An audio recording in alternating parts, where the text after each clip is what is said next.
Ladies and gentlemen, welcome to the Above the Bar podcast.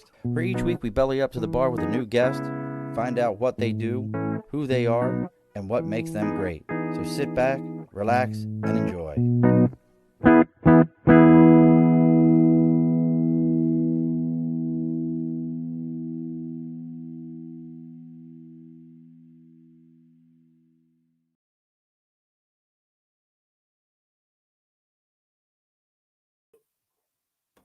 I forgot to actually bring us back. Off day at the bar, folks. We're never here on a Thursday, but here we are on a Thursday night. We're bellied up to the bar, but we're going to talk about a subject tonight. You're probably all thinking like, well, why? Because you just never know when shit's going to happen. So you got to be ready. You got to be set. You got to be prepared. So we're talking about being prepared. This was actually the first, if you go back to my first show that I ever did, where I thought I knew what I was doing and I didn't, but my guest was amazing. And we had, I can't remember her first name, and she's awesome. Rogue Prep, the Rogue Preparedness, Rogue Prep. I can't remember her name. Oh, you had Rogue on. Rogue. She was my I'm following Rogue. Guest. Oh, no. First ever guest. She is awesome. She's amazing. She's amazing. Let's just lower the bar then. Let's just, if Rogue was the first one, we'll just lower the bar a little bit. Oh, you're not on Rogue level? Casey, you ain't on Rogue level? So I had no idea. I had no idea. See, you can tell when people didn't go back and see, we're going to put Mr. Casey on the spot. So we've got with us today a man, he's got his own website. He's got his own YouTube channel. And I'm always been a big believer in prepping, in the idea of prepping, because I think too many of us have this. We watched all the doomsday prepper shows, and we've watched the build a bunker shows, and here's your score, and our experts say that you've got a 6-month survival ability. You need to go ahead and work on this, that, and the other thing. And then the guy's like, so listen here, I do not believe anything you have said. I believe that my preps are perfectly fine, and this is all going to work out so good for my family. We've watched them. I love those shows, but I love prepping. So with us today is Casey of, and I learned how to say this word today, Cascadia Dispatch, based on, and we can get into that piece too, the Cascadia, what was it? Impact zone? Subduction zone earthquake. So that's what started the whole thing. It's about much more than that, but that's what kicked it off. So welcome to the bar there, Casey. Thanks for having me. Thursday, it's like a happy hour. It's like Thirsty happy Thursday or whatever it is. There you go. Special occasion. So we don't never do these, but as always, before we get started, folks, we got to do our house cleaning here at the bar. As I fixed my mic, I was playing with it earlier. I got to fix this a little bit. We've bellied up to the bar with Casey today. We got to do the house cleaning. So as always, sticker and a cause over my right shoulder. We got the board. If you've got a podcast, you've got a prepper group that you belong to, you're the what is it? I can't remember the Star Wars group, 51st, 551st, or whatever it is. Anything that you're into, another organization, hit me up. Our Facebook, the Above the Bar podcast, our Twitter at Above the Bar 4, our Instagram, the Above the Bar podcast, and our email is theabovethebarpodcast@gmail.com. Send me a message. Let me know what you got. I'll give you an address to send it to. It won't be one of these like crazy deals where you have to send it to my Black Ops purchaser, who then contacts someone else and then gets it sent to me, so the government never knows I got your sticker. You can just send it to me. We're good. We'll be perfectly fine. I know. Only work with Black Ops. Black Ops are gray ops. Nothing else. No, Casey, I know a guy like that. I know that guy. I worked with that guy. Yeah. Who would buy things and would not buy them directly because he didn't want the government to know that he purchased it. So he had like a third party buyer who would then send it to him. And I was always like, isn't that illegal? Yeah, there's a level of tinfoil involved in that whole process that I just can't. I don't have time for. You and me both. And the other side to this, folks, is as always, we got to talk about our sponsor. if you feel like your media is not prepped enough and can't hold up to the apocalypse or a snowstorm or whatever it is you need, make sure you contact Media by Dibs, your connection for all things media, from logos to marketing campaigns, flyers. He can make you a flyer where to find your preps. He can create you a map of it. Make your ideas a reality. Mention the phrase belly up to the bar for 10% off your first order and for a free consultation. So that's a little bit of everything. So Casey, tell everybody about what is Cascadia Dispatch. What is Cascadia Dispatch, and why are we here, and why do we care? So Cascadia Dispatch, I have put the tagline on it: prepping for non-preppers. And the reason that I did that is about 5 or 6 years ago, I read the article about the Cascadia Subduction Zone earthquake, which nobody talked about. Everyone was focused on the San Andreas fault, the big one. I live in Oregon, so Oregon, Washington, California, you basically grow up waiting for the big one to just annihilate everything. And it's all about San Andreas and the rock and all the things. Anyway, so about 5 or 6 years ago, there was an article that came out on the real big one, and no one was really talking about it. And it's the Cascadia Subduction Zone earthquake, which is an area off of the Pacific where two major plates come together, tectonic plates come together, and every so often, about every, I don't know, it's 300, 700 years, something like that, there is usually a rip in that plate, and it's a pretty reliably large earthquake. And the last one happened, and I want to say like the 1700s or something. So nobody was really writing it down, and they can look at kind of the sentiment and stuff to see it. But we're about 150 years overdue for the on average time that these earthquakes hit. And they usually register between like a 9.2 and a 9.8, depending on how much they go. I'm on the East Coast. Yep. So put that in perspective to us. Oh, look at that. Dibs is here. That's our media bite. Dibs has made it. Dibs made it. That's what's important to me. So put that number 9.2 in perspective to, like, I'm on the East Coast. Yeah. That really, I know it from other things. Like if you told me, hey, it's Cat 4, I know what that means. Yeah. I'm on the East Coast. Yep. All right. So let's talk like hurricane, similar destruction levels. Right. So similar destruction level, you're looking at a Cat 5 plus in a hurricane situation. If it rips the way that it is, that it could, and part of it is, they talk about if it's a partial rip and it goes basically from Southern California up and stops about Northern California, that'll be one level. If it's a full rip and it goes from California all the way up into Canada, then it's a whole different ballgame. But it's basically total destruction of most things west of the Cascade mountain range. So you're looking at, and part of the thing is like when you had the big hurricanes last year and the year before, and we had, Puerto Rico got wiped out at the same time that Texas and Louisiana got wiped out. And you had, cities on the coast that were damaged and destroyed, and you had people coming in and all that sort of stuff. This would be take out Seattle, take out Portland, take out LA, take out Sacramento, take out San Francisco, take them all out. Now, when you say take them out, like tidal wave, take it out, or just their buildings aren't built to sustain this, so it's going to do massive damage, like World Series San Francisco kind of damage. So I want to say World Series San Francisco was a 7 or an 8. And the way the Richter scale works is it's orders of magnitude 10. So it's not a 7, and the difference between a 7 and an 8 is not you went from 7 to 8. It's basically 100 to 1,000. You're jumping. So an 8 to a 9 is 10 times more powerful than an 8. Holy shit. And so you're talking 9.2s, 9.8. You're getting up there.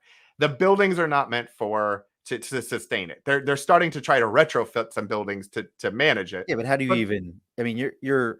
Oh yeah, it's trying to put a Band-Aid on a sucking chest wound. That's just. It would be a huge undertaking. A lot of the bridges and infrastructure are not designed A lot of it's because the recency bias. The thing with the East Coast and hurricanes is hurricanes come every year, so Yeah, you we know it. remember that. Earthquakes come, but usually they're 5, 6s on the West Coast, and they shake a little bit, and sometimes they break a little something. Right. But there hasn't really been a 9.0 earthquake in 100 years. I want to say the big San Francisco earthquake, I think From was a like the 9. early 1900s one. Exactly. So there aren't really people that are remembering and saying, hey, I remember when all the buildings came Right. down. Like, that's not a thing. And the last time that this happened, there wasn't TV and internet and all that stuff. It was hundreds of years ago. So people aren't really thinking about it. They're thinking about an earthquake in the context of 5s and 6s that we get, regularly. They're not thinking of 9s. And so things like bridges get built and they aren't sustained. Like, we're talking about infrastructure and a lot of infrastructure Oh, we've got enough conversation. issues with that. Yeah, the bridges are not meant to do that. Well, a lot of utility lines run on bridges across rivers. So most of the utilities, for example, in Portland, they run over the bridges because there's a river that runs through the middle of Portland. So even if the buildings stay up, the bridges are going to come down, which is going to cut the utility lines basically to the west side of the Portland area and Oregon. You've got similar situations in California. You've got similar situations in Washington. And so you're going to have a tsunami effect on the coast. So they talk about, depending on how big it is and everything, you may have 10 minutes, you may have 15 minutes, you may have 20 minutes. But the tsunami is coming, it's taking everything out. There will not be anything for the most part outside of the tsunami evacuation zones on most of the coastline. It'll be gone. Cheap real estate. I mean, pick up some cheap real estate. Yeah. I mean, my wife is always like, hey, let's go to the beach. And I was like, for the day, sure. For like a long period of time, no, not so much. And it's fun to visit and everything, but like, I always now make sure that like we know where the evacuation zones are, we know where the car is, we know like if we heard a siren, like how far it is to run. Because there is nothing to save you really on the coast. Well, what was the one that the big tsunami about 5-10 years ago in, what was it, Thailand or? Yep. I think it was Thailand or Vietnam or something. It was Southeast Asia. Yes. May have been Malaysia. But there have been a couple big ones over there. And if you've never seen what these are like, so folks, this isn't like, oh look, there's a wave off to the side, we could see that. That's so pretty. No, this thing just shows up as a singular wall of moving water. It's not a cresting wave. It just gets there and keeps pushing forward. And then when it finally ends, the rip current that comes back with it drags everything out to sea. Yeah, they are. You want to talk about force of nature? They are forces of nature. Water does not care. It is just going to barrel through everything. So, I mean, think about, when we talk about hurricanes and floods and things, and you watch cars, going down rivers because there was a lot of rain. This is the ocean. This is a big part of the ocean. Is you're just going to come in and leave. Be a Sharknado. Yeah, exactly. Will be a Sharknado. You will. That would almost be preferable to this. So that's an issue. And then you've got a lot of major cities that are built right in the valley, in I-5 corridor style. All of that is going to be just rocked. The buildings will come down, infrastructure will come down. You'll have houses and things that'll still be standing because they're built maybe to better code and that sort of thing. But all of the underlying infrastructure, power lines, water lines, gas lines, all of that will likely be ruptured. Especially in Oregon, we have all of our utilities for the most part underground. It avoids, rain, and it avoids storms and that sort of thing. But if you got an earthquake, well, you've just sheared all of your gas lines and water lines and all of that. So it's kind of a race right now to harden the infrastructure so that at least some of those systems would work if this were to occur. So that's the Cascadia earthquake. So I read about that, and I'm in my normal day job, I'm a marketing analyst. So I work with numbers and trends and patterns all day long. And when I was reading the article, I don't subscribe to, I'm going to worry about asteroids. I'm going to worry about UFOs. I'm going to I often say, like, we're a tinfoil free hat zone at Cascadia Dispatch. Like, it's prepping. It's 100% tinfoil free, except for what you put in your, go bag or whatever. You just can't prepare for everything. Right. But this has a repeatable pattern. There's thousands of years. Yeah, there's thousands of years. This has happened multiple times, and it happens at a regular interval. And so the likelihood that it's going to happen again, it's not a matter of if, it's when, and it's overdue by averages. So it becomes very tangible as a threat. So I realized I grew up and I had never gone camping. I am not an outdoorsman. I am not I'm woefully unprepared. And realized I was traveling. What was that feeling like when you were like, yeah, like it is, I'm getting eaten. I'm getting eaten in the first couple hours here. Yeah, it was not good. It was not good. And for me, as a researcher, as an analyst, as a strategic person in general, I was like, okay, we've got to fix this immediately. There's the immediate fix, and then there's the better fix. And so I remember calling my wife. I sent the article to my wife, and as I was driving back from Seattle, because I was up for business, and realized that I was going to be doing this, and the bridges would go out, and if this happened, I'd have to walk home, and my family had nothing, to protect them, and all of that sort of stuff. We didn't have sleeping bags, we didn't have tents, we had nothing. We came home, and the next day I made my first trip. I think we went to Dick's Sporting Goods first, and then I made my first visit to Cabela's. Manland. And all of a sudden, real fast, my favorite store went from Best Buy to Cabela's real fast. Is Cabela's not the most amazing place? It's fantastic. It's fantastic. If you haven't been to it yet, you have to go to the Cabela's in Hamburg, Pennsylvania. I will put that on the list. I have not been to Hamburg, Pennsylvania, but if I ever go there, I will definitely check it out. Casey, let me explain this to you real quick. I'll let you keep going. Yeah.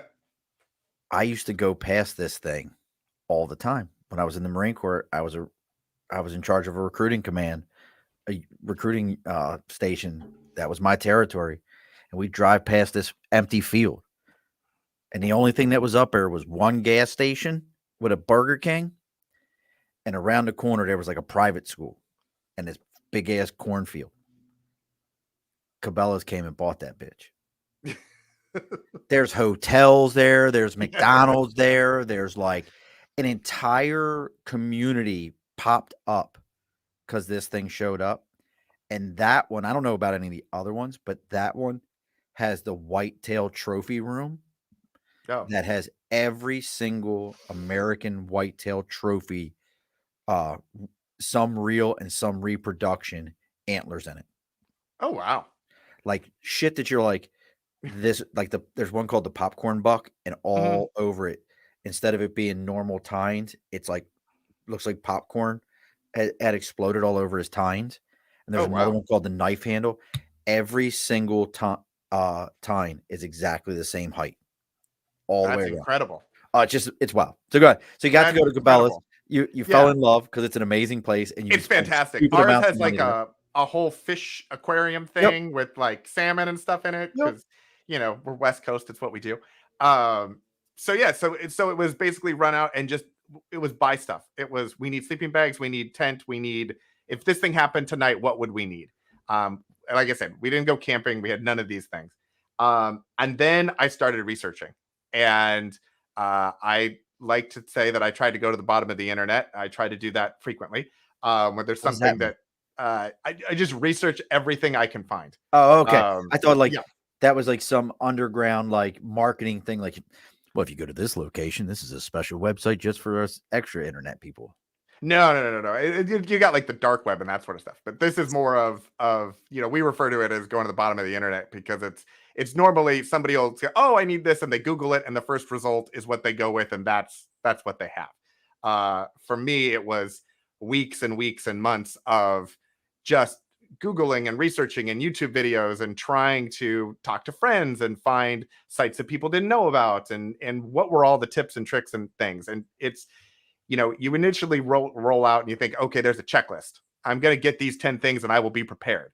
Right. And what you slowly realize, well, not slowly, you quickly realize is this is a never-ending thing. You can never be fully prepared. You can just be better prepared than you were yesterday. And so we ended up going out, we got some stuff, and then it was, okay, we have family nearby. What do we need for them? What do we need food wise? What are options? We have my son has a bunch of food allergies. Okay, we can't have regular freeze-dried food. We got to have other freeze-dried food. What does that look like? And as I was doing this, and people who had known me for years were like, why are you getting a tent? Why do you have a GPS? When I went camping for the first time and put that on Facebook, people I went to high school with were like, are you having a stroke? Is something horribly wrong? Is this your midlife crisis? Like, what is happening? Did you? And I would, oh my God. yeah, they were like, what is going, because I was at like, for me growing up, like roughing it was like, we would go to a hotel and there was like no remote control and like the room service stopped at like 10 o'clock. Like that was as roughing it as I ever wanted to get. Camping, like out in nature, like no, we can go for a hike and then we can go back to the Marriott. Like that's the thing. So when I said I'm going camping for the first time, the number of people who had wanted to go camping and offered to go camping and begged me to go camping through the years were just dumbfounded. And so I basically was like, hey, I read this thing, it changed my mind. And it was basically once I read that thing, my filter on life had changed forever. And it has just continued to be that. It's kind of like, I liken it to, when I had kids, when I got married, like there are just moments in your life where it's not even where you recognize it. It's just life has changed and things were different. There was the before time and the now time. Pre-article and post-article. Exactly. Pre-kids, post-kids, pre-wife, post-wife, pre-article, post-article. And so then it just became, friends would start to ask me because they were like, well, if you're doing this, should we be doing it? And I was like, yes, you should be doing it. And here is what you would do. And the website came out of trying to come up with a way to communicate this to people who I knew. So I didn't have to say it over and over and over and over again. It's like, okay, hey, I've looked at this. Here's what you need to go get that. And then the YouTube channel came out of that because I had people who were reading it. And for me, it actually took longer to type the articles than it did to make a video because I was doing the same thing. And so then I started the YouTube channel out of all of that. So it's designed to be prepping for people who are not into camo and, are not hiding in the woods. Like, we're not wearing tinfoil hats. It's your neighbor. It's the person down the street. A lot of people have prepping channels and they have all kinds of amazing backgrounds. It is not by accident that I have, Legos. I'm about to say you have an amazing Lego collection. Yes. Behind you that I was already spying. I was like, oh, there's Stormtrooper, there's Darth Vader. You can't be too intimidated by Legos. The guy who has all the Legos can't be that scary. And so that's part of it. You got the sneaker. Is that the Adidas sneaker? No. That's actually a limited, I think it was limited edition, University of Oregon Nike trainer that they came out with. See, I knew that there was a sneaker. Like I was already spying it. I was like, yeah, you got all kinds of cool. Because we've definitely had like plenty of collectors and other we geek out pretty good. Yeah, that was the University of Oregon represented right there. Next to a picture of my wife and I. We were at a wedding. So that's kind of like the reminiscing thing, and then it's just Legos all over everywhere else. I see the Iron Man, the Boba Fett. Yeah, and then what's been fun is actually the community kind of jumped in the Lego thing. I had a couple of Legos. I had the Millennium Falcon, I had the Shield. Oh, okay. And the Death Star, and a bunch of people in the comments on my video started commenting about them, and so I was like, all right, let's go.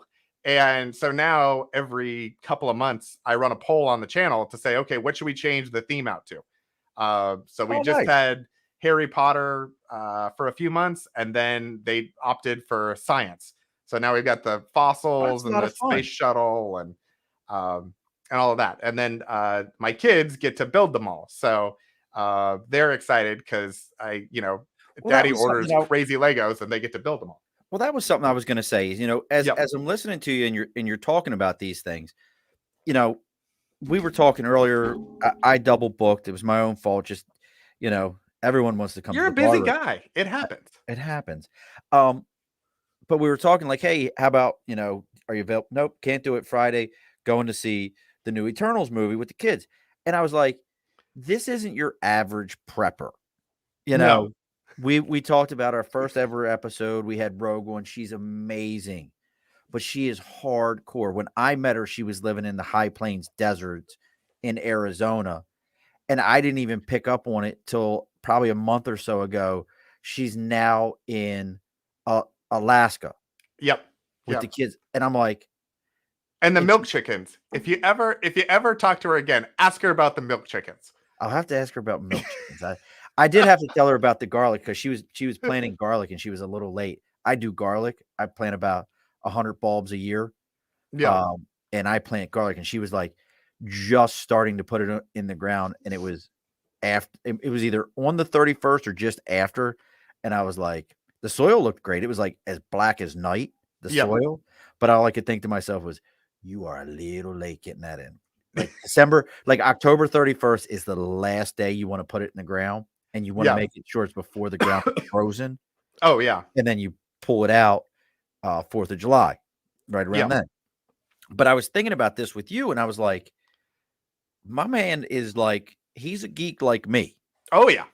but at the same time, and I tell this to people all the time. They're like, my wife and I would call us preppers like you are. Yeah. So I've got 2 different go bags.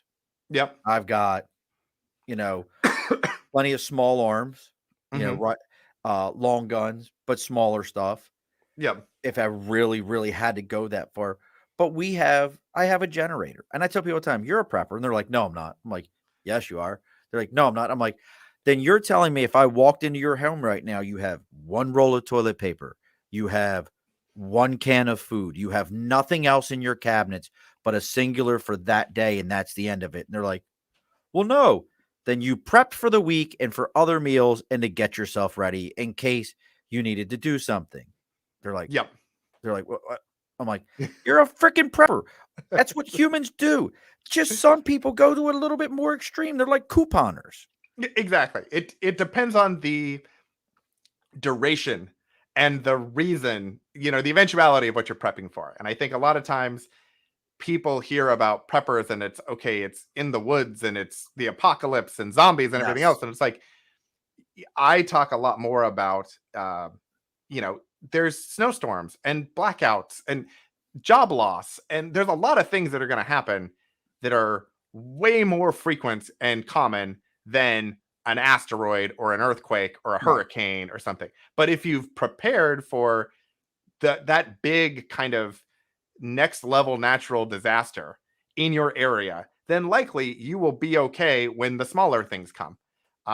If you're prepping for an earthquake and you're preparing to have a few weeks without power, when there's a snowstorm like we had last year, and a lot of the area, a lot of Portland was out of power because it was an ice storm that nobody foresaw. You have batteries and generators and food and you're covered, and it's not as big of a deal.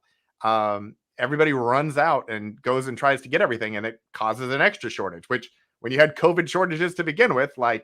okay, now you're doubly short. So that's one of those things that I often tell people too, like when they're saying, what gear should I get? I'm like, well, do you go camping? Yeah, we go camping. You're 80% of the way Yeah, there. you're good. You have shelter and fire and cooking materials and all that sort of stuff. You can add some other things to it, but you could bug in, you could bug out as far, sleep in your driveway or something. Like, you've got options. You don't need tons and tons more gear. See, and I think, now this is what I'm curious of, and I love your approach to it. Um, it's, you don't need you don't need to buy a decommissioned Marine Corps 5-ton that you've somehow built the back of it into a shelter combat zone with, shooting sites and all this. Hey, power's going to go out, the Cascadia, I keep wanting to call it impact zone, but it's Yeah, exactly. I mean, it'll be an impact. It'll be all of the the things. Cascadia subterfusion zone. Yeah. Uh, but I'm gonna so remember it at some point.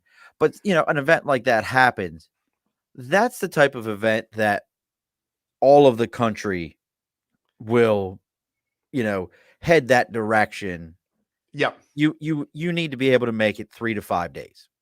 You need to be able to, our plan is we need to be here for 2 weeks to a month.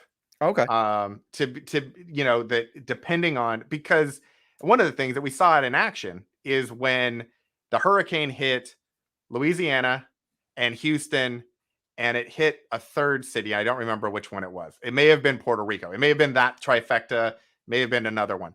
But FEMA was coming out and saying, we're out of stuff. We are stretched. We have no budget. We are stretched. If anything else happens, we have a problem. Well, that's Seattle, LA, Portland, before you get to San Francisco, Sacramento, Eugene, Tacoma, Olympia. I mean, you've got a scale there of people Right. and cities that's going to be larger than anything. And so people will 30 come. million people. People will come, but you're not talking about it hit one city and a couple of suburbs. It's taken out a whole side of the country. So you need to be able to get out of, be there, let everything settle, and then figure out how to get evacuated somewhere else. Because Chicago's going to be fine. Like Right. Chicago, Boston, Boise, Idaho. Like, I mean, you just need to get on the other side of the mountains, Well, and there will be space in the Midwest. Exactly. There will be plenty of places to be. If you have earthquake insurance, which I strongly recommend that people get. Is that a thing? Yes. It is not inexpensive. It's not super expensive. And what it does is it will cover, usually the deductible is 10 to 15% of the damage of your house or whatever. So if you get a little bit of damage, it's probably not going to cover it, and you're going to eat the cost. Right. If your house is flattened, you're going to get money for that, but your homeowner's insurance will not cover an earthquake. So if you have an earthquake, you don't. It's kind of like flood insurance and hurricane insurance. Most home insurance doesn't cover big natural disasters. They cover fire, flood insurance out here. Yeah, and so, but what it also covers is things like living expenses for a year. So if your home is damaged and you can't live in it, even if you don't replace it, you can still get living expenses. For example, a hotel or an apartment or something for 12 to 18 months or something, depending on what your policy has. And all the policies are different, and talk to your insurance agent. But our policy gives us some money for living expenses. It gives us some money for food. It gives us some money for clothing and supplies. Like if things are totally gone, like we have some money to go kind of get started somewhere. Gotcha. See, I didn't even know that was a thing. I mean, it's just, one of the things that's interesting about this for me is you're on the left coast. Yep. I'm out on the East Coast. Yep. Grew up on the East Coast, lived here, even when I was in the Marine Corps, I spent most of my time on the East Coast or in Florida, a little bit out on the West, but it's very different what even your thoughts are. So like for me, it's, hey, we get one of these crazy snowstorms that starts snapping power lines. We've got nothing, we need to be prepared in that way. Like I'm putting the money away now. I want to switch out our fireplaces to propane. Yep. So that if something were to ever happen, I can go ahead and turn on the propane fireplace. We're good. No big deal. Yep. Whereas if it snaps and the power's done, that's an all bad. But that's an example. If you have a generator at your house, you're a prepper. Yep. You're prepping to shelter in place. Last year, we just got a whole house generator. Oh, the Generac? Yes. I want we got the 22 kW Generac, runs on natural gas. It's fantastic. Oh, you suck even more now. Yeah. Casey, you suck. Like, so we don't have natural gas where I'm at. So my thoughts are it's around us, but just where we live, we're back off the road and there's just not here. So I was like, I'd rather have the natural gas one and just get a propane one to run off of, and we'll just run that. But I want to say and to me, that's still prepping, but it's shelter in place prepping. Yeah. And for us, we did it because if the earthquake happens, the natural gas lines are toast, the generator's worthless. Okay. But more likely there will be a snowstorm. Portland, Oregon in general is not necessarily designed to deal with lots of snow and cold. Portland specifically is not. And Okay. so when we get a little bit of snow, a little bit of ice, schools close, like it's a nightmare. It's But like the when you get like Carolinas. a real ice storm, like we got last, every 5 or 6 years, we get a really good ice snowstorm. And it takes out power and every, 3 or 4 days without power. So if you're in that situation, natural gas will make a difference.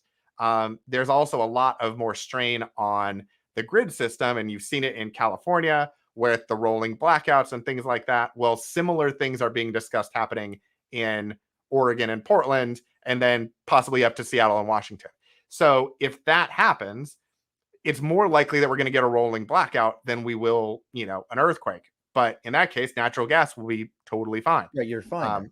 And we won't be affected by it. We looked at solar, doing like a whole house solar thing. The batteries still are just prohibitively expensive in Oregon to do that. In California, where you've got sun all the time and everything, like, okay, that maybe makes a little more sense. Oregon's still kind of pushing it to make that balance out with the natural gas. So we have a gasoline generator. So in case there's an earthquake, we can switch to that and run that a little bit. I've got a few 100-watt solar panels that we can put on the lawn and get that. And again, it's not going to power the whole house. It's not going to solve all of our problems, but it could get us the 2 to 4 weeks that we need to just get somewhere else where we're set. Get you far enough. Yeah, exactly. See, and this is, and these are things that we're talking about it in the sense of disastrous things that could happen. But go to the next neighborhood barbecue, and I promise you, as the dads gather around the temple of the barbecue, they will have this conversation where somebody's like, "Hey, did you see I just picked up a new generator? Look at that over there. See that right there? That's a Generac 2200 running off of natural gas. I run the whole fucking neighborhood with that thing. You like that thing? That's beautiful, huh? You ain't got one like that. Your wife's got them fake kaboobies and everything, but I got a generator. You can't do nothing. You'll float on them things." Like, that's conversations that are happening. Yeah. Yeah, and it's interesting too, because you get into, there are a lot of things that enter into that conversation. The newest gadgets, the newest, I got, I got a GPS. Well, I got a satellite GPS. Well, I got a satellite GPS that has messaging capability. Like, there's, all of those I wish one of my sons were down here. I would like to show you my radio, my weather radio. My weather radio, I've got two. I've got a little red cross. Oh, yep, the crank. The little crank, the standard. Yep. I have one that we purchased at a yard sale that still works. That takes what's the bigger batteries? It's C's or D's? D's. D's. Takes 2 D batteries and is straight up military grade, water seal, clamped closed, has an antenna. It's in my, like, I have a safe room. I don't give a shit. That's fantastic. I've thought about turning our crawl space into a safe room. Mine was more accidental. It was more to protect. I have collectibles. Yep. And all my hunting stuff and my firearms from my children. I don't want them to get into that room. I don't want any issues. And as it was being put together when our basement was being done, it was kind of like, the shit just became a safe room. And we're all like, yeah, it did, didn't it? Right. Yeah. That just happened. Just put the access ports in and made it a bunker and called it a day. And that's you. Now you look younger than me. That doesn't say much though. But one of the greatest things growing up as a kid, and I've always found this so fascinating, is when people are like, yeah, I bought this house and in the backyard there was a bunker. Yes. And I was always like, I want a bunker. Yeah. I've thought about it. I'm like, before COVID, Connex boxes were super cheap. Oh yeah. And you could just like dig them. And just remember, if you're going to do that, folks, you put them in upside down, and Yeah. then so that they hold better. Don't ask me why I know these things. I just know these things. Mm-hmm. Absolutely have thought about it.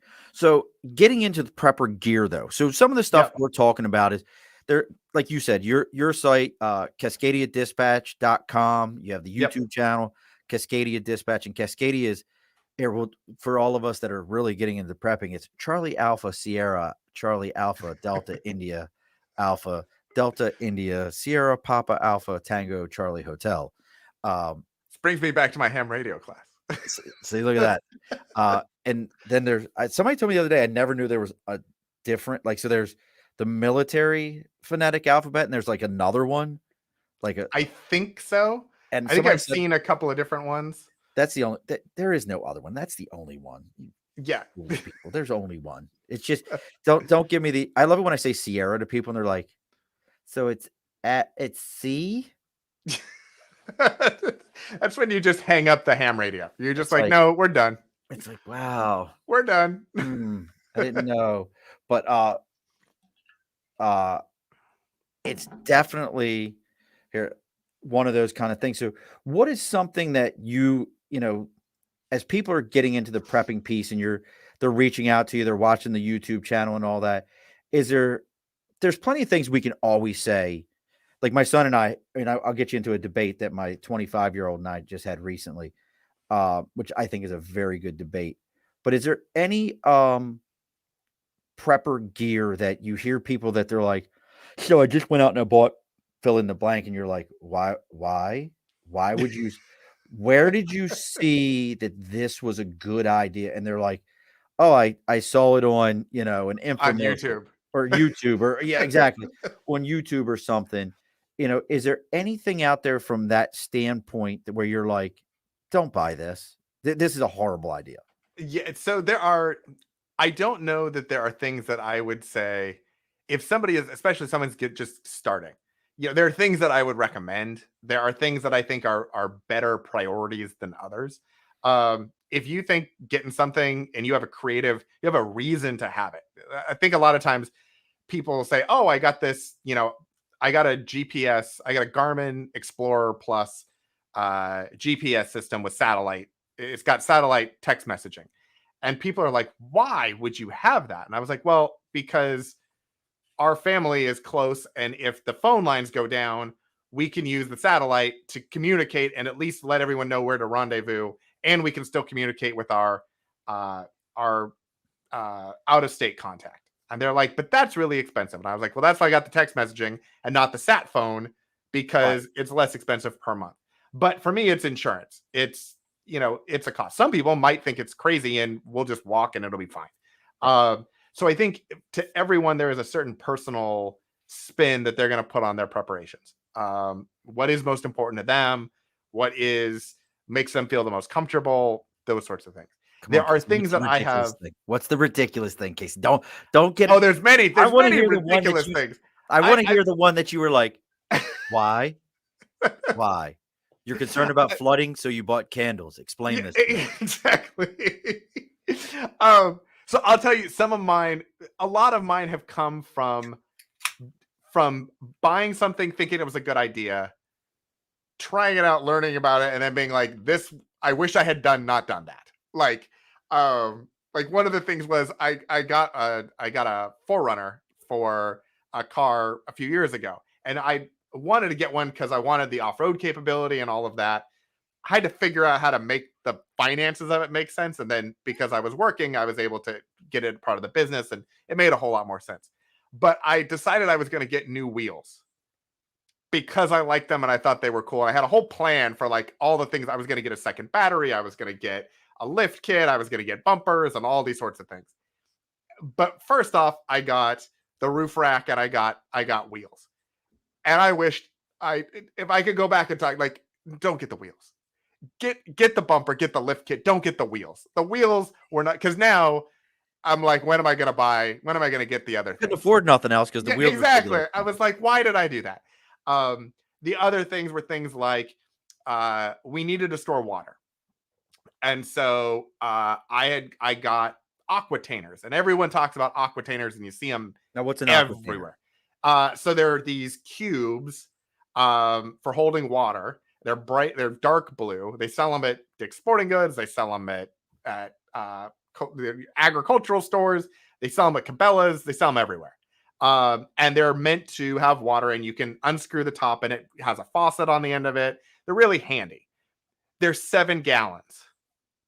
So if you're staying home, like, okay, that's fine. You can put it on your side. But if you want to leave the thing, I think water is 7 or 8 pounds per gallon. Pounds per gallon. Yeah. So it's a 50-pound thing of water that you're moving, which is not easy to do. And, it may not be easy for some adults. It's sure not easy for, kids or anything like that. The 4-year-old's not dragging that around. Yeah. And it's big, and it's hard to clean, and it's hard to maintain. So I have since switched to more things like, for at home, our hot water heater. I got IBC totes. I got the 275-gallon IBC totes, so we can store a lot of water. I got 5-gallon drinking containers that you would put like in an office water cooler thing. So you can get a pump on Amazon, and you get the 5-gallon containers, and you put a pump on it, and then you can pump water out. And it makes it like a water faucet, but it's 5 gallons. It's not 7. It's a little easier to move. It's more standardized with other things. You can get a 3-gallon version. You can get a 1-gallon version. So you have a lot more flexibility with that than you do with these gigantic, heavy Aquatainers. So that's one of the things I got. Another thing was I got this Epoxy pen that I saw. I don't remember if I saw it on TikTok or YouTube or Facebook or Instagram, but I saw it somewhere, and I was like, oh my goodness, this is the coolest thing. You've got duct tape and all these other things. This thing can actually seal stuff. It's fantastic. So I ordered it. It came. I told some of my friends, I was like, oh my goodness, I got this thing. It's this Epoxy pen. It's amazing. And they were like, it is garbage. I was like, what do you mean? They're like, yeah, we saw the same thing like 2 years ago, and it has been in a drawer because it does not work. It doesn't cure. It doesn't hold. It's garbage. And I was like, well, that's great. That's fantastic. So that's the one right there then. I think that was one. There's lots of them that you come up with that you find, and you're like, it seems like a good idea at the time, and then it just isn't. And it's, for some of them, I've gotten like I love Leathermans. So I have a bunch of different Leathermans. I wouldn't say that the ones that I don't use anymore aren't good. I'm a knife guy. You like yes. Look, I've got 3 of them within reach of me at any, and I didn't even think about it. Like 2 of these are sitting in me. I always have one in my pocket. To me, carrying a knife in my pocket is like, our parents used to say you always carry a lighter in your pocket. Oh yeah. Yeah, and like when I was I had never in my life owned a pocket knife until 3 or 4 years ago. I had like a Swiss Army knife, like when I was a kid, because that was a thing you did. Right. But like I was never a knife guy, and I never had a knife. So I had to go out, and I was like, oh my goodness, everybody says I have to have knives, so let's go get some. And I got some that were on sale. I got some all over the place. What I realized is you need to know what you like. I like the thumb hole. With a flip out. Yeah, I don't like the where there's the post and it. Yeah, it's funny you would say that. So I like the post. Yep. And I like assisted open. Yep. And I like to have the control, because for me, I don't use knives a whole lot. So there's still a bit of hesitation for me. So I want to, be feeling like I'm in control of it. Yeah. So, I wish that I hadn't gotten the post knife, because I don't use it at all. It sits in a thing. I wish I had a lot more of the other ones. But, so those are, I think, the things, you can see, a lot of the like freeze-dried food stuff where it's like, oh my goodness, we're getting freeze-dried food. We're getting buckets of it. And it's like, okay, well, did you actually read what was included in it? Because a third of it, for the most part, is the orange drink and the dessert that you're not going to eat, or So what was the point of that? But it counts on the cost. Well, they just changed the name of the one company. I've got some of their stuff. The because with a W, it used to be Wise. Wise, and now it's got a new name to it. It's like Everwise. Like Yeah, it's like they got real creative. They were like, hold on, look, why dude, is this a I've even problem? I got. Do you have one of these? What, is that a belt? No, it's a bracelet. Oh, very cool. I mean, I have a bracelet like that. It does not have the buckle that yours has. But I have some bracelets like that. But see, so I love Casey, you and I could have this conversation all day, and there's definitely some other. What, you got plans? You got somewhere to go tonight? I don't, but I'm just saying, like, this is the kind of like conversations. Like, I love getting into this conversation. I have a son who's 25, and I wouldn't say he's about a stone's throw from a tin hat. I love it. He's about a stone's throw, but he's really good with looking into stuff. He's a good researcher. Problem is he gets caught in some of the rabbit holes that are out there. And, some I agree with him. Everything is there. We announced who the new big baddie is, and they are the new big baddie. If you can't figure it out, they control everything. They control everything Japan used to control when I was a kid. It just moved to the other side of that waterway. Now they own everything. And if you don't think so, go look into it and go research. Like, that's a legitimate one. You research and you go, hey, the Chinese government owns like 14 or 15 of the major world ports. They had nothing. Their gross domestic product wasn't even like anything impressive until the Clintons got into office, and they brought them onto the world stage.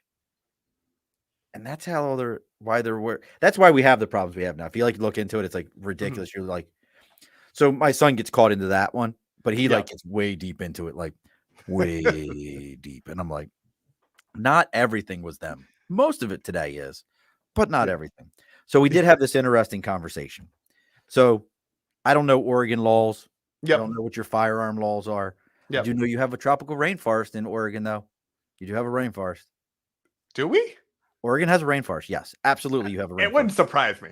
But it's not it's not tropical because it's not up here. But you guys have that.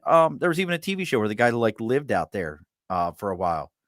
In Oregon, you have a rainforest. You have like one of the largest rainforests in the world is in Oregon. Really?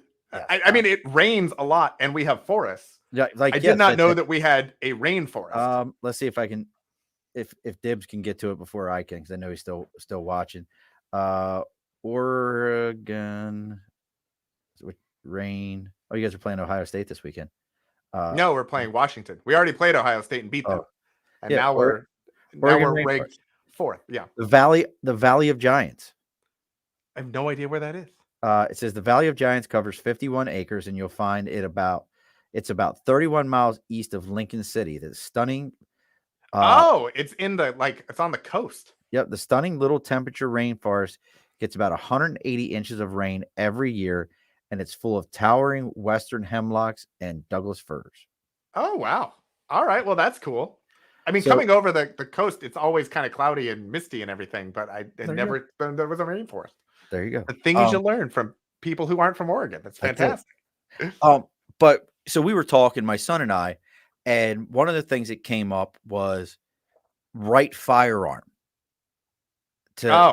during it. And I said, and we weren't talking like, I need to protect my home. No one's getting into here. I'm like, look, I'm not worried about that shit. I have things for that, not concerned. I have 2 cats. Yeah. I mean, give me a break.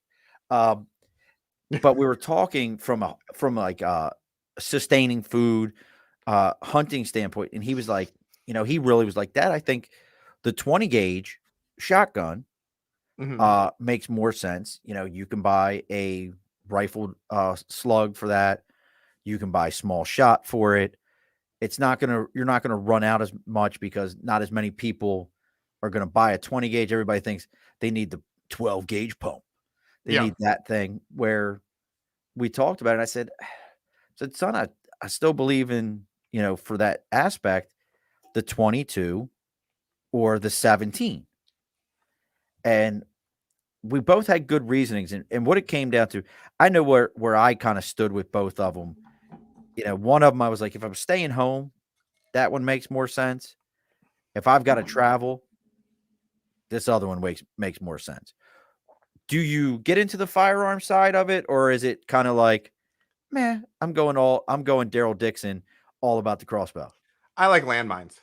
all about it. Fucking I yeah. just put landmines everywhere. Exactly. Yeah. We have like a wetlands behind our house, just landmines. And then, it's coyotes, it's ducks, it might be kids. I don't know. Whatever happens, happens. For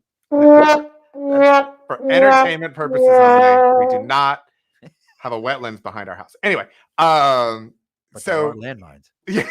I do not have a wetlands behind my house, but So I will say I grew up without firearms as part of my world. That was not something I grew up with. It was not something I even came in contact with.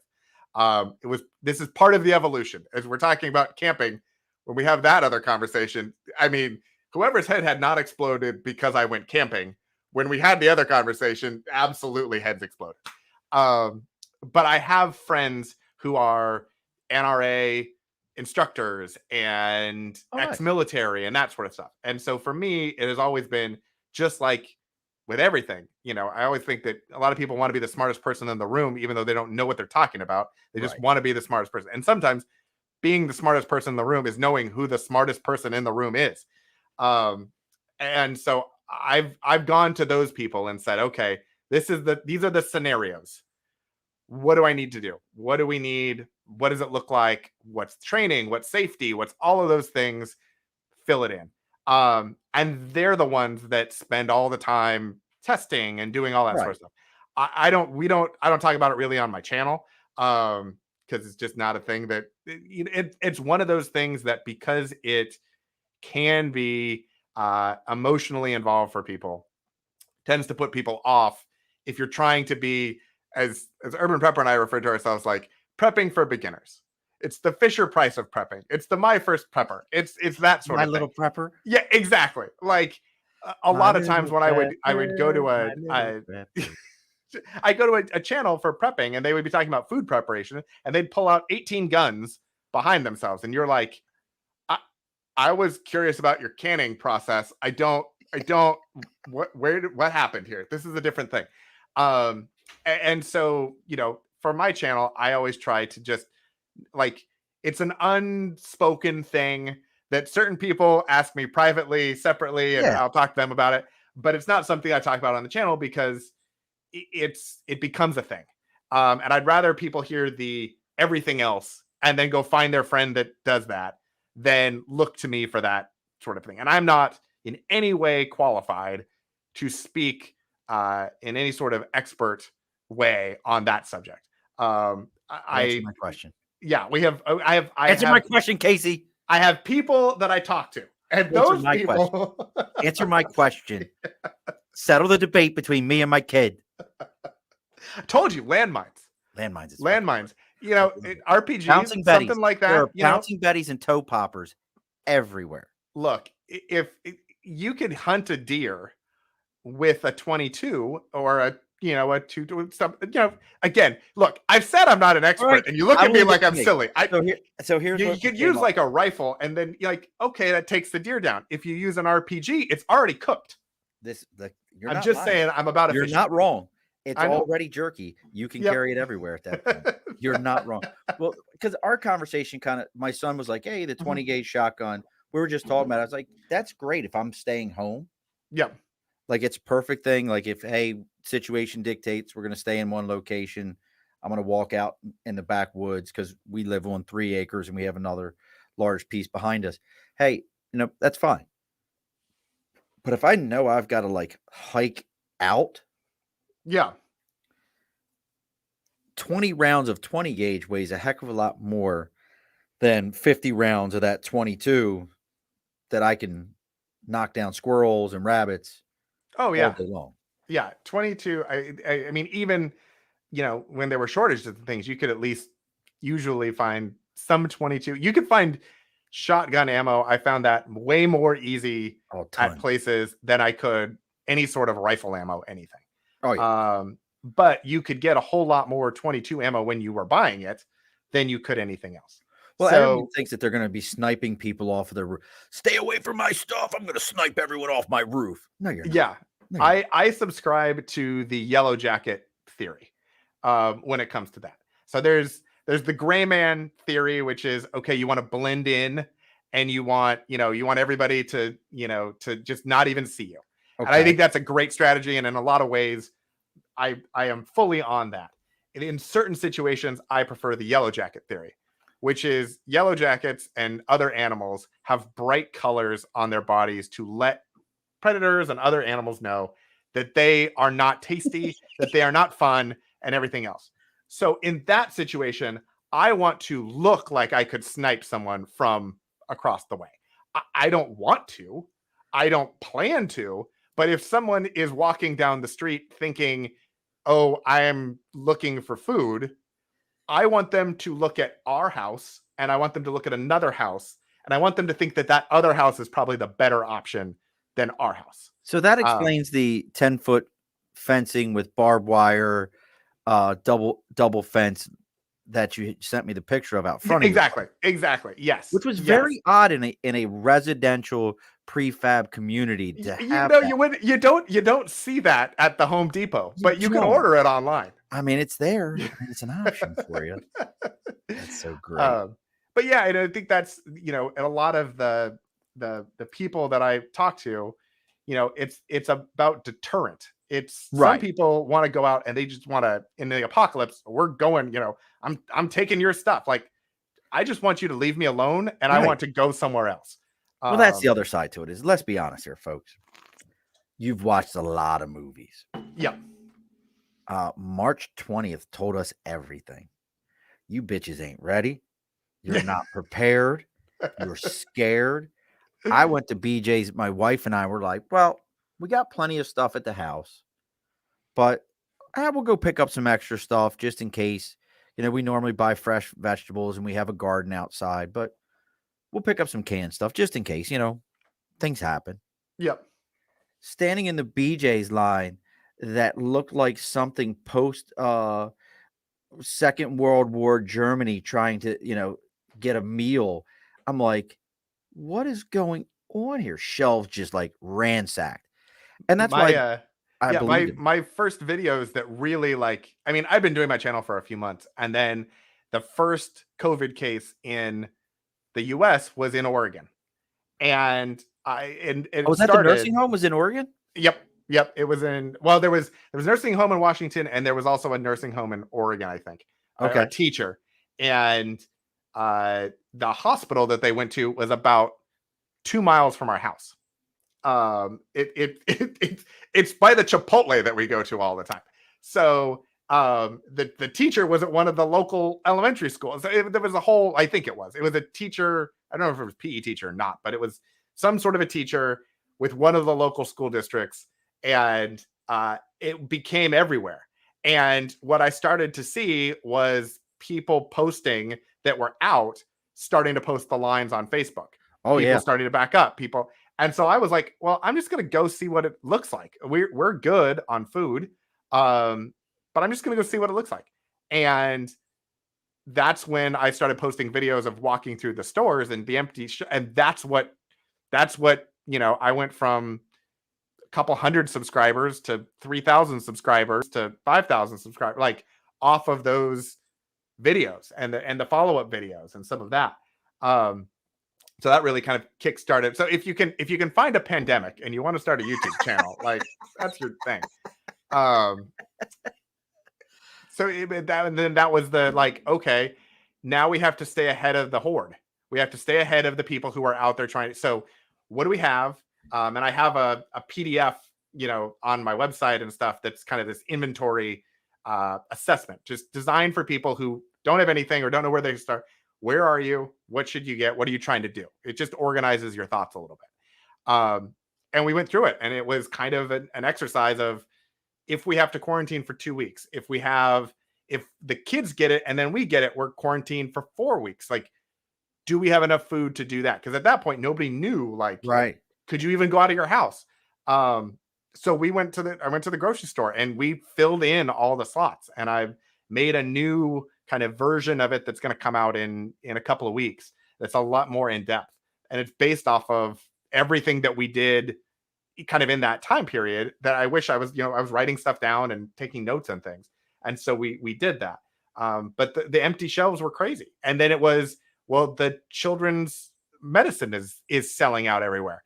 So I would get on the Target app and reserve things at multiple stores because I just didn't know, Right. I knew I could get to one store, but before it would sell out, I could have the drive up people pull the orders at the other stores in case by the time I got to one, it was sold out, I would have one purchased. And then I would cancel whatever I didn't want so other people could have it. Well, that's the whole other thing right there is, Yeah. Prepping, you still have to be a human. You're not going to be the Ferengi on Star Trek who owns everything black market, and you're going to make a living off of it as the world comes crumbling. Guess what, folks? If I know anything about people, I just was having this conversation with my financial planner. When I was a kid, I can remember when the Dow hit 10,000. It was like, the Dow hit 10,000. It's never been this high. And everybody's like, this is amazing. This is incredible. And then we had like a crash. We had the crash in 07. Yeah. The world's coming to an end. We're in poverty, food lines. The world's coming to an end. It's over. Everybody just check out. We're done. We're done. It's like 22,000 or something like that now. It's 30. It was 36,000. Was it? Yeah. Today. Tells you how much I pay attention. It's 36,000. So in the time of my life from being in high school and it hitting 10,000 in the early 90s to now, it is more than tripled. Guess what, people? Rich people don't ever want to be poor. Guess what they don't want you to do? They don't want you to stop working because then they can't be rich anymore. So some of this stuff, like, I agree with Casey. You got like 4 weeks, I think is genius. If you can have 4 weeks of stores, be able to stay in your home for 4 weeks, you've got a backup plan for 4 weeks. That's genius to me. Yeah. And I think some of it too, when you talk about like, there's a lot of like prepping versus hoarding. Yes. Stocking up versus hoarding.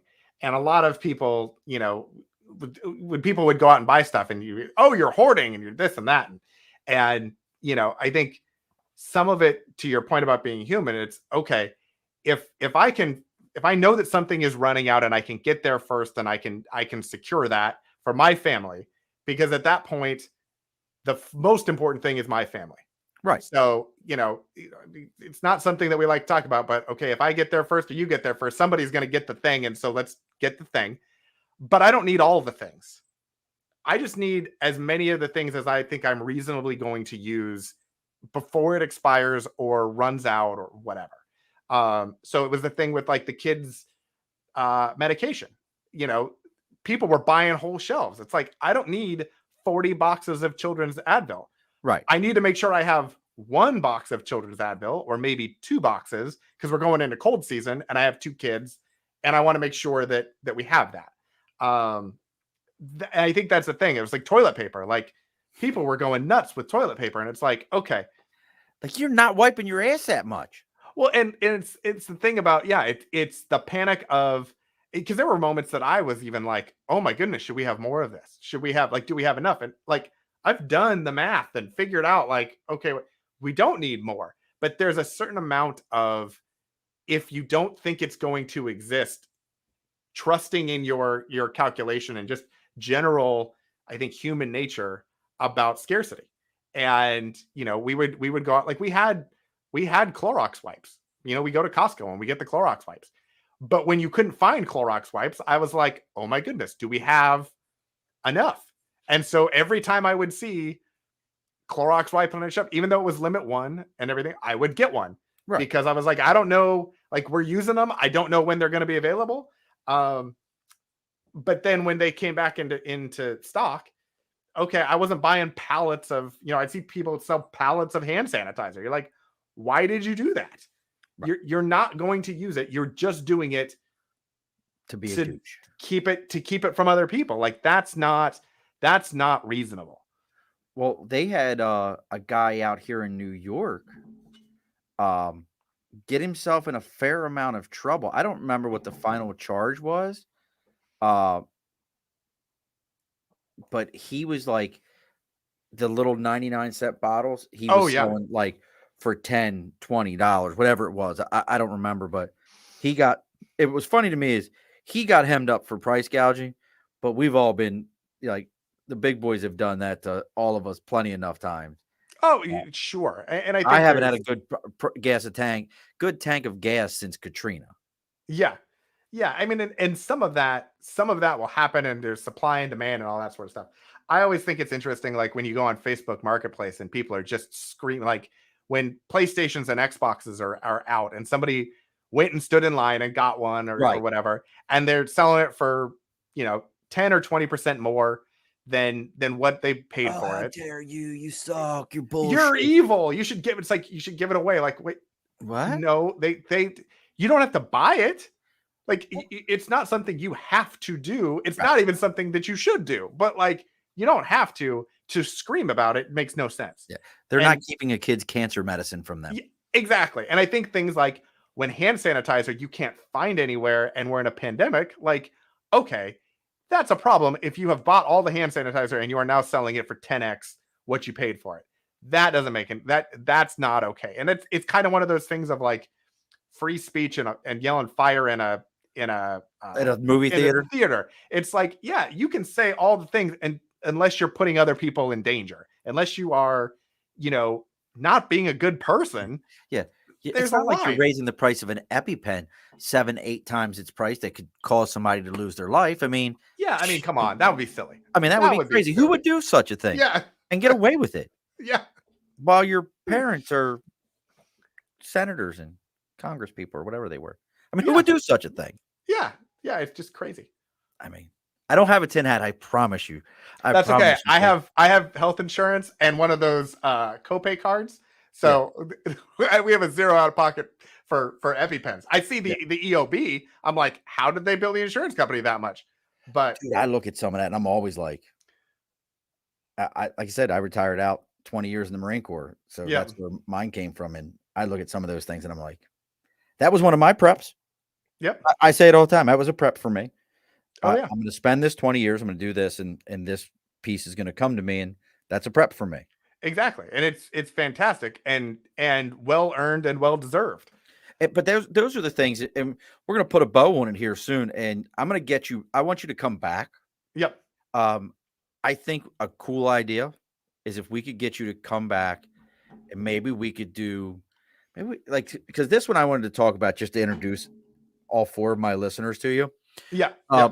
All 4 of them get you. And sooner or later, I'll be back on Facebook where Yeah, exactly. And what's then killing me is like my Facebook views were like 780, 800 views when it was on there, and then shut it down for a month. You sorry bastard, Zuckerberg, you lizard man. Have you watched the new Netflix series, the animated series, where it's all about all the real stuff, like all the conspiracy theories are real and it's all ran by one company? That's I haven't. Oh, No. it's hilarious. And they just had the Reptoids. You've heard that theory before, Oh right? yeah. Yeah. Mhm. They were doing the Reptoids, and Zuckerberg was a Reptoid, which was so great Since to I me. have a working Facebook page, I am going to for all of the Yeah, no, this the is just me. voice stuff that's going to get analyzed in this. I am not Oh, they agreeing pulled. to You saw all they of it. pulled that, right? They did the facial recognition Right. stuff. Yeah. Mhm. Over a Yep. billion faces. Yep. All I felt like when they said that, we were like, "Yeah, we're gonna pull this," was like, "Yeah, we've already started off. Don't worry about it."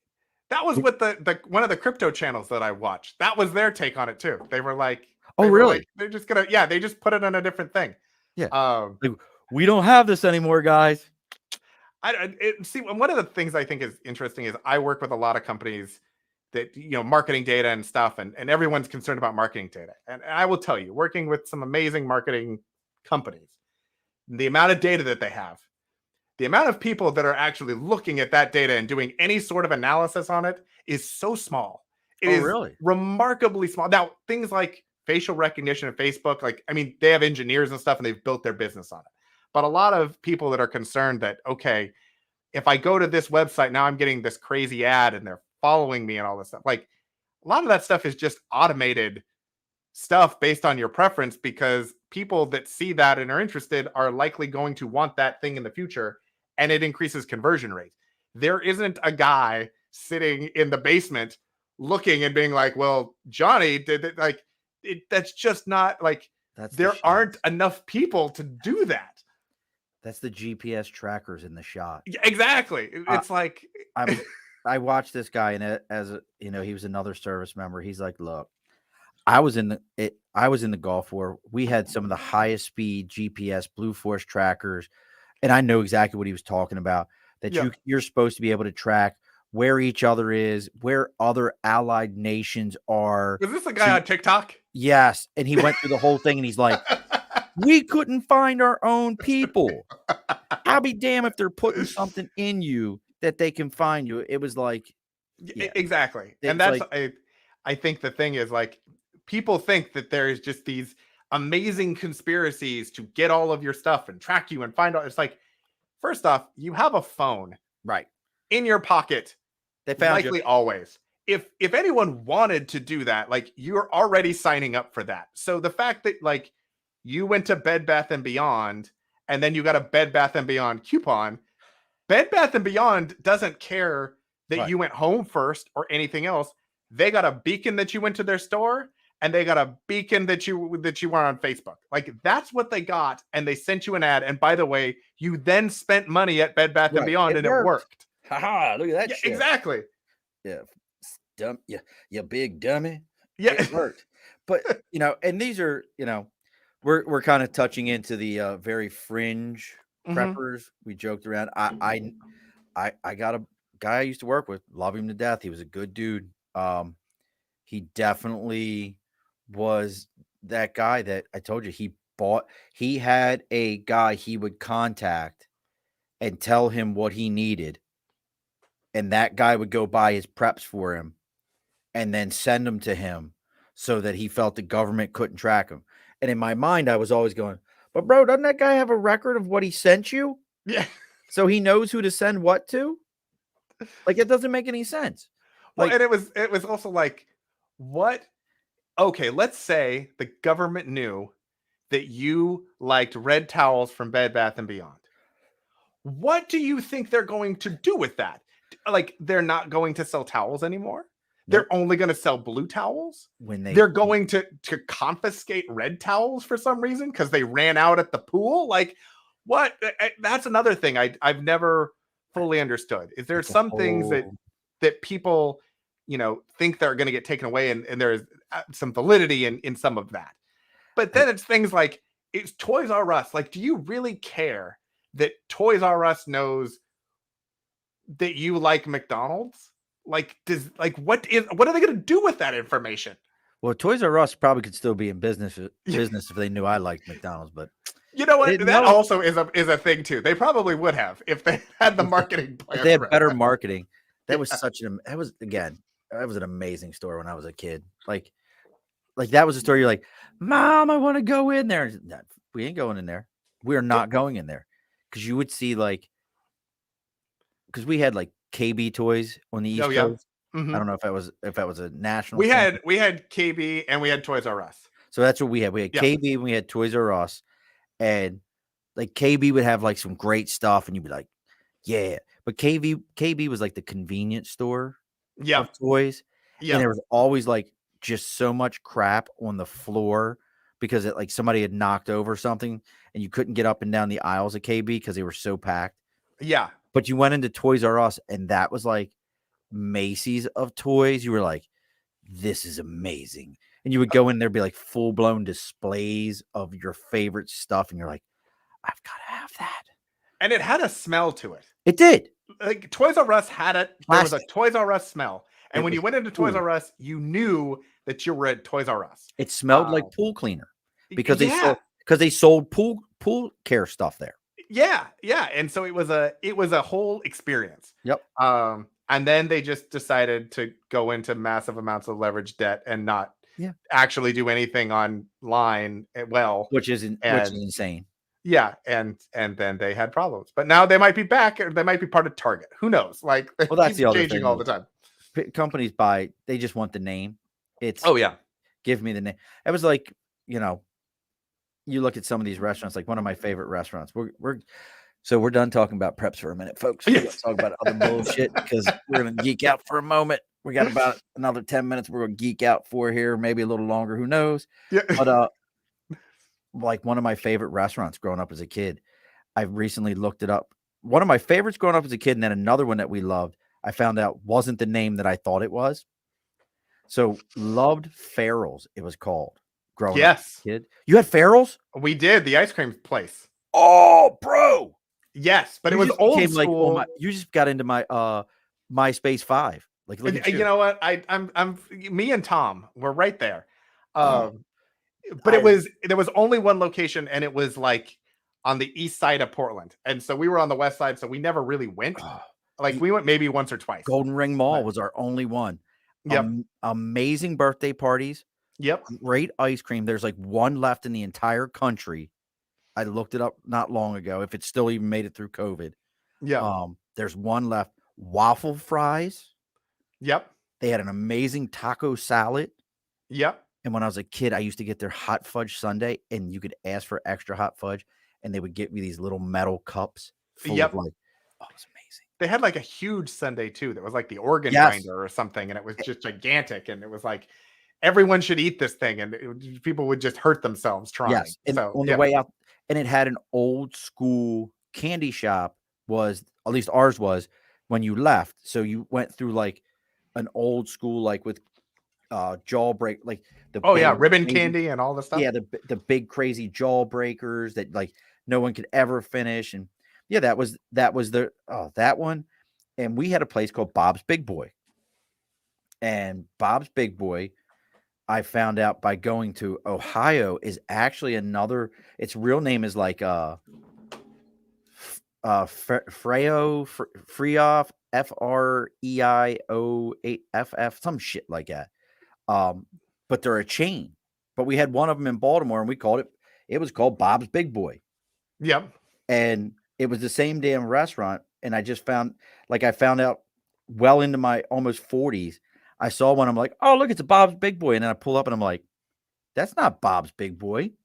What the hell's the name of this? And then I found out that later that these people can buy these restaurants, and you could have it, but you could call it whatever you want. But it was Bob's Big Boy, and then it was this other name. Oh, that's interesting. I'll see if I can find Bob's Big Boy, Baltimore. Let's see if it gives me Baltimore, Maryland memories. Bob's Big Boy on Merritt Boulevard. But yeah, like there it is. So it's a restaurant chain founded by Bob Wayne, originally named Bob's Pantry, and then now Bob's Big Boy Restaurant Group. We're gonna get a whole lesson on restaurants here, folks. Yeah. That We I went from the apocalypse to double doubles. But there's definitely some restaurants out there that. All right? Because we're gonna close it up soon. Because I just had a great idea.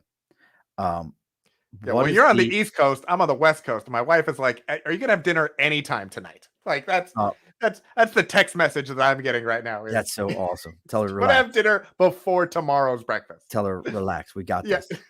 this. So here's a great question. One fast food chain you hope makes it through the apocalypse.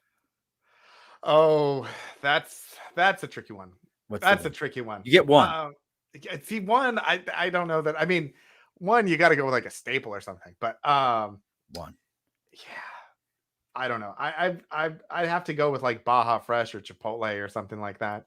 Never had a Baja Fresh. I had plenty of Chipolati. Oh yeah, yeah. I think Baja Fresh was before Chipotle, and then Chipotle became like the thing. But I actually we like them both, and we have both of them similarly, and so it's kind of like some nights it's a Chipotle night because we're feeling like that, and then sometimes it's a Baja Fresh night because it's a little different. It's kind of like Burger King and McDonald's. It's like both burgers, but they're just slightly different. Do you have Moe's? I don't know if we have Moe's or not. We have Moe's, which probably is like That's like the off-brand for Yeah, Chipotle, like more brighter colors. yeah, yeah. I think something. Yeah, Baja Fresh is kind of like that. So I like that. I mean, I would say Five Guys too, because Five Guys is amazing. Um, but they use peanut oil in their French fries, and my son's allergic to peanuts, so like we would be limited there in how effective that restaurant could Have you ever actually been be to for us. BurgerFi? You ever been to BurgerFi? No, we don't have that one over here. BurgerFi is real good. We have that over here, and they serve beer at BurgerFi. Oh, okay. Well, that's a step up. Um, We just got Shake Shack and In and Out, Shake Shack's, and I don't get the appeal to In and Out. I've had In and Out. no, I'm not. No. I've heard it's remarkably disappointing. I haven't been because they Yes. put it in the middle of nowhere, and Um, it's still like a 2 hour wait to get to it. yeah. No. So like they put it in it's like a suburb of the capital city of Oregon. So it's like 45 minutes away from Portland, and but they put it there. Now they're supposedly going to put more in, and so I would imagine we'll try it then. But I've heard it's not great. Shake Shack was disappointing. Yeah. Um, Shake Shack's like the shakes are really good. yeah, The burgers are kind of like meh. yeah. The burgers were meh, the fries were meh, and I would say the shakes were meh as well. Really. See now, Um, the ones out here on the East Coast are pretty good. yeah, Five Guys. I would say Five Guys. We love their burgers. I love their fries, and their shakes are Have fantastic. you ever had a smash burger? I have. We don't have one, but They're I've good. heard that it's fantastic. Smash Burger's good. Burger 21 is Yeah. another really good one. We But have you a know place what mine called would be? Burgerville out here that's really good, but it's regional. It's only Like like there. Washington and Oregon. But it's really good, and they make fantastic milkshakes on. So like we would do Burgerville over Shake Shack and In and Out So all my day, every day. Apocalypse Survivor, Mm-hmm. but it would then have to spread nationally. Yep. Jack in the Crack. Oh, Jack in the Box. very interesting. Because Interesting choice. listen, folks, there is nothing fast food burger as good as an ultimate double bacon cheeseburger from Jack in the Box. So I have not had that. I will have to put that on the list for this Um, weekend. Yeah, and then I actually had a master sergeant that I worked for in the Marine Corps. He's from Iowa, who swore that he was the creator of the ultimate double bacon cheeseburger. That he Okay. moved to California before he joined the Marine Corps, and while in the restaurant in the evenings, he would make those, and then somebody there saw what he was doing and liked it so much that they put it on the menu. He swore he was the creator of it. Did he Uh, retire or was he reassigned? um, he retired. I think he went back to Iowa. He was definitely a big and he would tell like corn, like true like husking corn, like sitting on the front of trucks and like doing stuff with corn. Like he was into it. But yes, that would be my one. And Okay. the other side to it is they sell tacos. They do, which I mean, I've never understood. I've not ever had one, but I never understood it. It's like an American cheese slice in the taco. I it's don't amazing. understand. My mother swears that and I've talked to my mother about this. I'm like, yeah, oh, Jack in the Box. My mom's like, we used to have them in Baltimore. I'm like, what are you talking about? So we never had a Jack in the Box in Baltimore. She's like, I'm telling you, son, when you were little, we had Jack in the Box. She goes, there was only a couple of them in Baltimore, and they got pushed out by McDonald's, and they were gone. I'm like, I don't buy it, woman. I don't buy it. The internet. I should check the internet. So Yeah. we're gonna put a bow on this. I can see Casey emaciating right in front of my eyes. Exactly. It's At- a sad state of affairs happening over here. It's happening right now. I've never seen such a thing. Just emaciating in front of me. And if you're confused, go to the YouTube channel and watch the video as I dissolve in front of your eyes. Completely dissolve. You can watch it here. I'm gonna send him the video. This will be my first time sharing the video with somebody. We'll figure that whole thing out. Yeah. But as I've said earlier, check out Cascadia Dispatch, CascadiaDispatch.com, the Cascadia Dispatch YouTube channel. If you subscribe to his YouTube channel, you better come subscribe to my YouTube channel. That is a must. Our podcast. I think Casey and I are going to have to figure out another time to have him on. Maybe we'll do like seasonal prepping. We should do like seasonal prepping. You know, that would be good. I've got a calendar thing that I put together I that's think we should do that. seasonal and everything. We could do that as well. I think we should do that. We'll have to talk about it, figure out when we can Yeah. do that. We'll like schedule like a seasonal prep, like, hey, it's spring. You've had all this stuff sitting in your garage that's probably going bad. Uh it's Yeah, time exactly. it's time to get rid of that shit and throw a party. Yeah, it's summertime. You should probably take the snow boots out of your go bag. Right. Like Yeah, they that would be a don't thing. need to be there. No. So it just doesn't work for anyone. So on that note, again, go check out Casey at Cascadia Dispatch, CascadiaDispatch.com, his YouTube channel. As always, if you're listening to us, you're seeing us on YouTube, make sure you like and subscribe to our YouTube. You found us, the Above the Bar podcast. Smash the like button. Smash it. Smash it. Like all my kids' shows, they're like, make sure you smash it. Yeah, exactly. Oh God, I hate you, Cocomelon. But make sure you go and you check those things out. If you want to send us a message, it's the Above the Bar podcast at gmail.com. Instagram, always posting who's going to be on with us on our Instagram. That's the Above the Bar podcast on Instagram. Our Facebook, the Above the Bar podcast. The only one that's off brand is the Twitter, which is at Above the Bar 4, because they wouldn't let me put my whole name on there. And somehow there's 3 more of us, Yeah, exactly. or 4 probably. So make sure you look up the right one. It's at Above the Bar 4. Everybody that comes on the show always gets there, as is tradition here at the bar. Before we pull down the lights and close up shop, Casey, you get the last word, brother. I just want to thank you for having me. This has been a blast. This has been super fun. I'm very much looking forward to our next iteration of this. I don't know where we're going. Maybe we'll do like, I don't know, your favorite like regular casual dining or something. We'll have like a whole food theme and a prep theme, and we'll just roll it all together. Prepping for restaurants. Yes, exactly. So thank you for having me. Thanks for listening. If you haven't, hit the subscribe button for the Above the Bar podcast down below, or on your favorite podcast app or in social media or whatever. Smash the like button for all the algorithms, for everybody that's listening and everywhere that you can or can't be seen. Hit all of that. And we'll look forward to the next time. All righty, folks. Be sure to push your stool in. This has been an Earplug Podcast presentation. Found on earplugpodcast.com, iTunes, SoundCloud, and wherever your favorite podcasts are found.